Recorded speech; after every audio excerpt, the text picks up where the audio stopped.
Kay Congressman Salde po, maraming salamat po sa pag-abot ng tulong at ay binigyan niyo po ako ng pagkakataon para po mapansin po yung kalagayan ng anak ko. Sa karamihan, ang balloon pump ay para sa mga bagay na kinakailangang palubuhin. Ngunit, para sa inang si Diana Rose Fabros mula sa Malubago, Daraga, ay mas higit pang gamit ang pump na ito. Ito kasi ang nagsasalba sa kanyang anak sa tuwing sinusumpong ito ng hika. Dalhin na yung bata dito sa BRSMC, pacheck-upan po natin kung ano man po yung sasabihin ng mga doktor, yung laboratory and test na gagawin sa bata. Sasagutin po ng ako Bicol. Ora mismo!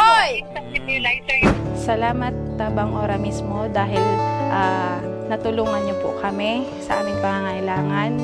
Kay Congressman Salde po, maraming salamat po sa pag-abot ng tulong at ay binigyan niyo po ako ng pagkakataon para po mapansin po yung kalagayan ng anak ko. Ako Bicol Party List. Katabang na, kasurug pa. Number 131 sa balota. Ako Bicol!